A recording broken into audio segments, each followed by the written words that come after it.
ਦੋਸਤੋ ਵੈਲਕਮ ਹੈ ਤੁਹਾਡਾ ਸਾਡੇ ਚੈਨਲ ਮਾਲਾ ਮਣਕੇ ਉੱਤੇ। ਕਿਤਾਬ ਨਿਰਾਸ਼ਾ ਤੋਂ ਬਚੋ, ਲੇਖਕ ਸਵੇਟ ਮਾਡਰਨ, ਲੇਖ ਦਾ ਨਾਮ ਕਠਿਨਾਈਆਂ ਕੀ ਹਨ। ਦੋਸਤੋ ਅੱਜ ਦੀ ਵੀਡੀਓ ਬਹੁਤ ਹੀ ਖਾਸ ਹੈ। ਇਹ ਵੀਡੀਓ ਤੁਹਾਨੂੰ ਬਹੁਤ ਜ਼ਿਆਦਾ ਮੋਟੀਵੇਟ ਕਰੇਗੀ, ਸੋ ਵੀਡੀਓ ਨੂੰ ਸਾਰਾ ਜ਼ਰੂਰ ਦੇਖਣਾ। ਤਾਂ ਹੁਣ ਆਪਾਂ ਵੀਡੀਓ ਸ਼ੁਰੂ ਕਰਦੇ ਹਾਂ। ਕਠਿਨਾਈਆਂ ਕਾਇਰ ਦੀ ਆੜ ਹੈ, ਨਹੀਂ ਤਾਂ ਦੁਨੀਆ ਵਿੱਚ ਕੁਝ ਵੀ ਕਠਿਨ ਨਹੀਂ। ਸਾਹਸੀ ਵਿਅਕਤੀ ਦੇ ਲਈ ਕਠਿਨਾਈ ਨਾਂ ਦਾ ਕੋਈ ਸ਼ਬਦ ਨਹੀਂ ਹੁੰਦਾ। ਕਮਜ਼ੋਰ ਮਨ ਦਾ ਆਦਮੀ ਕਿਉਂਕਿ ਕਿਸੇ ਵੀ ਜੋਖਮ ਵਿੱਚ ਆਪਣੇ ਆਪ ਨੂੰ ਪਾਉਣ ਤੋਂ ਬਚਾ ਲੈ ਜਾਣਾ ਚਾਹੁੰਦਾ ਹੈ, ਇਸ ਲਈ ਉਹ ਹਰ ਕੰਮ ਨੂੰ ਇਹ ਕਹਿ ਕੇ ਟਾਲ ਦਿੰਦਾ ਹੈ ਕਿ ਇਹ ਕਠਿਨ ਹੈ। ਲੇਕਿਨ ਇਸ ਸੰਸਾਰ ਵਿੱਚ ਕਮਜ਼ੋਰ ਅਤੇ ਕਾਇਰ ਲੋਕਾਂ ਦੇ ਲਈ ਕੋਈ ਸਥਾਨ ਨਹੀਂ ਹੈ। ਉਹ ਜੇ ਜਿਉਂਦੇ ਵੀ ਹਨ ਤਾਂ ਦੂਸਰੇ ਦੀ ਦਇਆ ਉੱਤੇ, ਅਤੇ ਅਜਿਹਾ ਜਿਉਣਾ ਮਨੁੱਖ ਦਾ ਜਿਉਣਾ ਨਾ ਹੋ ਕੇ ਪਾਲਤੂ ਪਸ਼ੂਆਂ ਦਾ ਜਿਉਣਾ ਹੀ ਕਿਹਾ ਜਾਵੇਗਾ। ਦਲੇਰ ਅਤੇ ਬਹਾਦਰ ਆਦਮੀ ਆਪਣੀ ਰਾਹ ਵਿੱਚ ਆਉਣ ਵਾਲੀ ਹਰ ਅੜਚਣ ਨੂੰ ਖੇਲ ਸਮਝ ਕੇ ਹਟਾ ਸੁੱਟਦਾ ਹੈ ਅਤੇ ਅੱਗੇ ਵੱਧ ਜਾਂਦਾ ਹੈ, ਜਦ ਕਿ ਦੁਰਬਲ ਮਨ ਦਾ ਵਿਅਕਤੀ ਕਠਿਨਾਈਆਂ ਦੀ ਕਲਪਨਾ ਵਿੱਚ ਹੀ ਘੁਲਦਾ ਰਹਿ ਜਾਂਦਾ ਹੈ। ਅਣਆਈਆਂ ਦਿੱਕਤਾਂ ਦੇ ਨਾਲ ਮਨ ਹੀ ਮਨ ਵਿੱਚ ਲੜ ਕੇ ਲਹੂ ਲਹਾਨ ਹੁੰਦਾ ਰਹਿੰਦਾ ਹੈ। ਕਠਿਨਾਈਆਂ ਦਾ ਚਸ਼ਮਾ ਲਗਾ ਕੇ ਦੁਨੀਆ ਨੂੰ ਦੇਖਣ ਵਾਲੇ ਮਨੁੱਖ ਨੂੰ ਹਰ ਕਿਤੇ ਕਠਿਨਾਈਆਂ ਹੀ ਕਠਿਨਾਈਆਂ ਦਿਖਦੀਆਂ ਹਨ। ਉਹ ਹਰ ਸਮੇਂ ਕਿੰਤੂ ਪਰੰਤੂ ਦੇ ਫੇਰ ਵਿੱਚ ਹੀ ਪਿਆ ਰਹਿੰਦਾ ਹੈ, ਜਾਂ ਫਿਰ ਉਹ ਇਹ ਕਹਿ ਕੇ ਟਾਲ ਜਾਂਦਾ ਹੈ ਕਿ ਨਹੀਂ, ਇਹ ਕੰਮ ਮੈਂ ਨਹੀਂ ਕਰ ਸਕਦਾ, ਜਦ ਕਿ ਨਹੀਂ ਕਰ ਸਕਦਾ ਦਾ ਸਿੱਧਾ ਅਰਥ ਇਹ ਹੁੰਦਾ ਹੈ ਕਿ ਨਹੀਂ ਕਰਨਾ ਚਾਹੁੰਦਾ। ਹੁਣ ਸਵਾਲ ਇਹ ਪੈਦਾ ਹੁੰਦਾ ਹੈ ਕਿ ਉਹ ਚਾਹੁੰਦਾ ਕਿਉਂ ਨਹੀਂ, ਕਿਉਂਕਿ ਕਰਨ ਵਿੱਚ ਤਾਕਤ ਲਾਉਣੀ ਪੈਂਦੀ ਹੈ। ਅੰਤ ਅਜਿਹੇ ਲੋਕ ਨਿਠੱਲੇ ਰਹਿ ਕੇ ਜਾਂ ਬਹੁਤ ਹੀ ਆਰਾਮ ਤਲਬੀ ਵਾਲਾ ਕੰਮ ਕਰਦੇ ਹੋਏ ਹੀ ਜੀਵਨ ਨੂੰ ਬਿਤਾ ਦੇਣਾ ਚਾਹੁੰਦੇ ਹਨ। ਇਸ ਲਈ ਉਹ ਮਿਹਨਤ ਵਾਲਾ ਕੰਮ ਕਰਨਾ ਨਹੀਂ ਚਾਹੁੰਦੇ, ਪਰ ਆਪਣੀ ਇਸ ਕਮਜ਼ੋਰੀ ਨੂੰ ਆੜ ਵਿੱਚ ਛੁਪਾ ਲੈਣਾ ਵੀ ਚਾਹੁੰਦੇ ਹਨ। ਇਸ ਲਈ ਕਹਿ ਦਿੰਦੇ ਹਨ ਕਿ ਇਹ ਕਠਿਨ ਹੈ, ਮੈਂ ਇਸ ਨੂੰ ਨਹੀਂ ਕਰ ਸਕਦਾ, ਜਾਂ ਇਹ ਮੇਥੋਂ ਨਹੀਂ ਹੋ ਸਕੇਗਾ। ਸਾਡੇ ਸੰਪਰਕ ਵਿੱਚ ਐਸੇ ਕਈ ਲੋਕ ਆਉਂਦੇ ਹਨ ਜੋ ਨੌਕਰੀਆਂ ਦੇ ਲਈ ਆਵੇਦਨ ਪੱਤਰ ਭੇਜਣ ਵਿੱਚ ਵੀ ਸੰਕੋਚ ਕਰਦੇ ਹਨ। ਸ਼ਾਇਦ ਪਹਿਲਾਂ ਤੋਂ ਹੀ ਕਿਤੇ ਅਹਿਸਾਸ ਹੋ ਜਾਂਦਾ ਹੈ ਕਿ ਇਹ ਨੌਕਰੀ ਉਹਨਾਂ ਨੂੰ ਨਹੀਂ ਮਿਲੇਗੀ।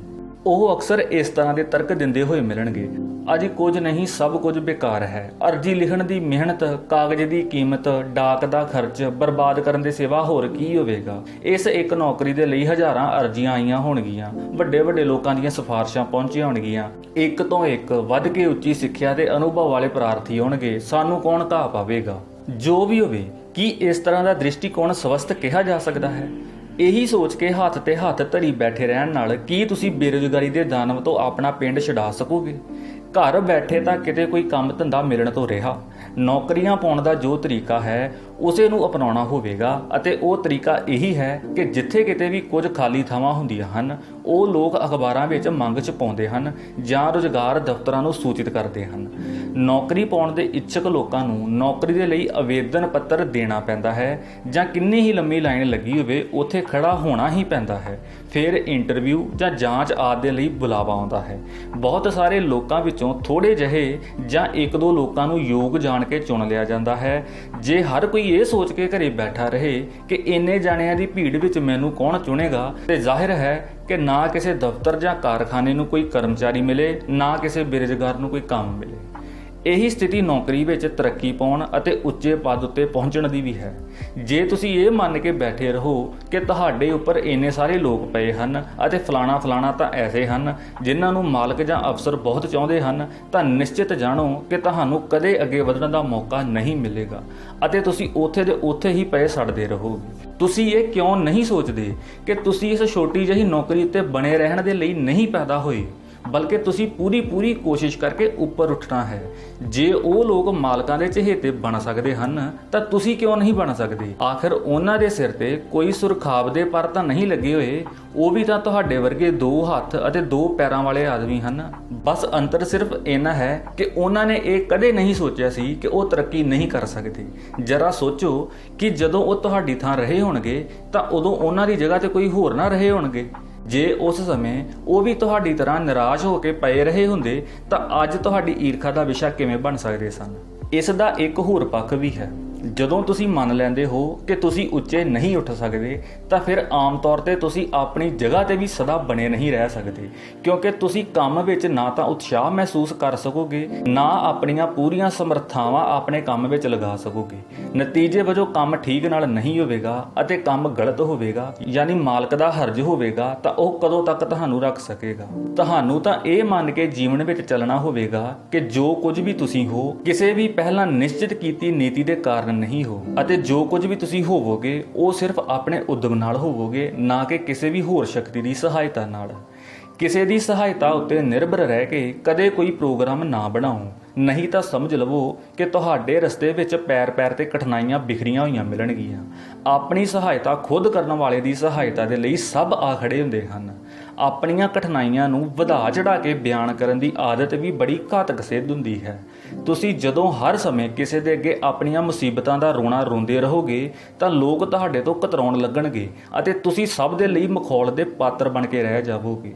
ਜੀਵਨ ਦਾ ਇੱਕ ਸੁਨਹਿਰੀ ਅਸੂਲ ਯਾਦ ਰੱਖੋ ਕਿ ਆਪਣੀਆਂ ਮੁਸ਼ਕਲਾਂ ਨੂੰ ਤੁਸੀਂ ਖੁਦ ਹੀ ਸਰਲ ਬਣਾਉਣਾ ਹੈ ਅਤੇ ਕਿਸੇ ਦੇ ਸਾਹਮਣੇ ਆਪਣੀ ਕੋਈ ਮੁਸ਼ਕਲ ਲੈ ਕੇ ਨਹੀਂ ਜਾਣਾ, ਕਿਉਂਕਿ ਹਰ ਕਿਸੇ ਦੇ ਪਾਸ ਆਪਣੀਆਂ ਮੁਸ਼ਕਲਾਂ ਹੀ ਇੰਨੀਆਂ ਜ਼ਿਆਦਾ ਹਨ ਕਿ ਉਹਨਾਂ ਨੂੰ ਆਪਣੀਆਂ ਦਿੱਕਤਾਂ ਜਾਣਨ ਦੀ ਵੀ ਫੁਰਸਤ ਨਹੀਂ। ਇਸ ਤੋਂ ਤਾਂ ਚੰਗਾ ਇਹ ਹੋਵੇ ਕਿ ਤੁਸੀਂ ਕਿਸੇ ਦੂਸਰੇ ਦੀ ਐਸੀ ਮੁਸ਼ਕਲ ਹੱਲ ਕਰਨ ਦੀ ਕੋਸ਼ਿਸ਼ ਕਰੋ ਜਿਸ ਨੂੰ ਤੁਸੀਂ ਆਪਣੀਆਂ ਸਾਰੀਆਂ ਕਠਿਨਾਈਆਂ ਦੇ ਬਾਵਜੂਦ ਕਰ ਸਕਦੇ ਹੋ, ਤਾਂ ਫਿਰ ਉਹ ਵੀ ਤੁਹਾਡੀ ਕਿਸੇ ਇੱਕ ਕਠਿਨਾਈ ਨੂੰ ਆਪਣੀਆਂ ਕਠਿਨਾਈਆਂ ਵਿੱਚੋਂ ਇੱਕ ਘੱਟ ਹੋ ਗਈ ਅਨੁਭਵ ਕਰਕੇ ਬਦਲੇ ਵਿੱਚ ਤੁਹਾਡੇ ਕਿਸੇ ਕੰਮ ਆ ਸਕੇਗਾ। ਸੋ ਕਠਿਨਾਈਆਂ ਦਾ ਹੱਲ ਤੁਸੀਂ ਆਪਣੇ ਦੁੱਖੜੇ ਰੋ ਕੇ ਨਹੀਂ ਕਰ ਸਕਦੇ, ਬਲਕਿ ਦੂਸਰੇ ਦਾ ਦੁੱਖ ਦੂਰ ਕਰਕੇ ਕਰ ਸਕਦੇ ਹੋ। ਇਹ ਗੱਲ ਵੀ ਹਮੇਸ਼ਾ ਯਾਦ ਰੱਖੋ ਕਿ ਤੁਸੀਂ ਹੱਸੋਗੇ ਤਾਂ ਸਾਰੀ ਦੁਨੀਆ ਤੁਹਾਡੇ ਨਾਲ ਹੱਸੇਗੀ, ਪਰ ਜੇ ਤੁਸੀਂ ਰੋਵੋਗੇ ਤਾਂ ਤੁਹਾਨੂੰ ਇਕੱਲੇ ਹੀ ਰੋਣਾ ਪਵੇਗਾ। ਸੋ ਤੁਹਾਡਾ ਰੋਣਾ ਵੀ ਆ ਰਿਹਾ ਹੋਵੇ ਤਾਂ ਅੰਦਰ ਹੀ ਅੰਦਰ ਪੀ ਜਾਵੋ ਅਤੇ ਉੱਪਰ ਤੋਂ ਅਜਿਹਾ ਪ੍ਰਗਟ ਕਰੋ ਕਿ ਤੁਸੀਂ ਹੱਸ ਰਹੇ ਹੋ। ਤੁਸੀਂ ਕਹਿ ਸਕਦੇ ਹੋ ਕਿ ਇਸ ਨਾਲ ਤਾਂ ਵਿਅਕਤੀ ਜੋਕਰ ਬਣ ਜਾਵੇਗਾ, ਲੇਕਿਨ ਮੈਂ ਤੁਹਾਨੂੰ ਵਿਸ਼ਵਾਸ ਦਿਵਾਉਂਦਾ ਹਾਂ ਕਿ ਜੋਕਰ ਹੀ ਦਰਸ਼ਕਾਂ ਦਾ ਮਨੋਰੰਜਨ ਕਰਕੇ ਹਸਾ ਸਕਦੇ ਹਨ, ਨਾ ਕਿ ਰੋਂਦੇ ਹੋਏ ਦੁਖੀ ਨਾਇਕ ਜੋ ਕਿ ਸਿਰਫ ਦਇਆ ਅਤੇ ਹਮਦਰਦੀ ਦੇ ਪਾਤਰ ਹੀ ਬਣ ਸਕਦੇ ਹਨ। ਤਾਂ ਕੀ ਤੁਸੀਂ ਦਇਆ ਦੇ ਪਾਤਰ ਬਣ ਕੇ ਜਿਉਣ ਦੀ ਬਜਾਏ ਜੋਕਰ ਬਣ ਕੇ ਜਿਉਣਾ ਚੰਗਾ ਨਹੀਂ ਸਮਝੋਗੇ? ਤੁਸੀਂ ਜੋ ਕੁਝ ਵੀ ਕਰਨਾ ਚਾਹੁੰਦੇ ਹੋ ਉਸ ਦਾ ਸਾਰਾ ਪ੍ਰੋਗਰਾਮ ਆਪਣੇ ਹੀ ਬਲਬੂਤੇ ਉੱਤੇ ਬਣਾਓ। ਮੰਨ ਲਵੋ ਤੁਸੀਂ ਆਪਣੀ ਕੋਈ ਉੱਚੀ ਪੜ੍ਹਾਈ ਪੂਰੀ ਕਰਨਾ ਚਾਹੁੰਦੇ ਹੋ ਤਾਂ ਇਸ ਆਸ ਉੱਤੇ ਨਾ ਰਹੋ ਕਿ ਤੁਹਾਡੀ ਪੜ੍ਹਾਈ ਦਾ ਖਰਚ ਕੋਈ ਦੂਸਰਾ ਉਠਾਵੇ।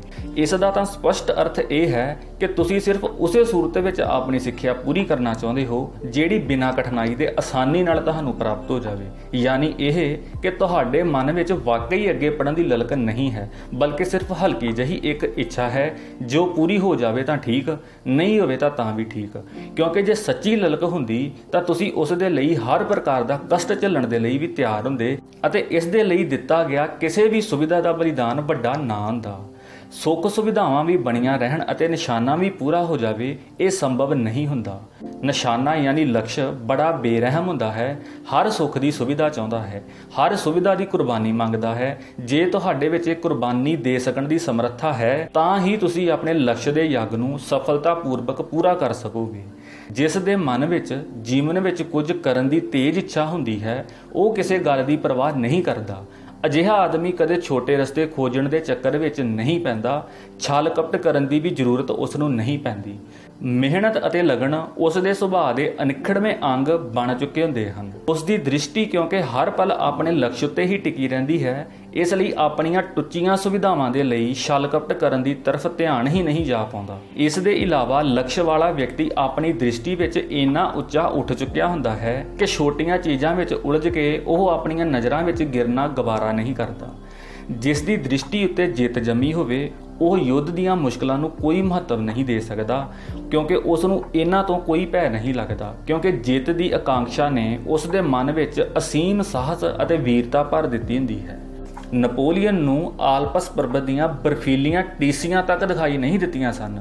ਉਹ ਤਾਂ ਆਪਣੀ ਜਿੱਤ ਦੀ ਗਰਮੀ ਵਿੱਚ ਅੱਗੇ ਵਧਦਾ ਜਾ ਰਿਹਾ ਸੀ ਅਤੇ ਪਰਬਤ ਦੀ ਬਰਫ਼ ਪਿਘਲਦੀ ਜਾ ਰਹੀ ਸੀ, ਪਰ ਉਸ ਦੀ ਫੌਜ ਦੇ ਕਈ ਅਫਸਰ ਹਿੰਮਤ ਹਾਰ ਬੈਠੇ ਸਨ, ਕਿਉਂਕਿ ਉਹਨਾਂ ਦੇ ਅੰਦਰ ਲਕਸ਼ ਦੀ ਉਹ ਗਰਮੀ ਨਹੀਂ ਸੀ ਜੋ ਬਰਫੀਲੇ ਪਹਾੜਾਂ ਨੂੰ ਪਿਘਲਾ ਸਕਦੀ।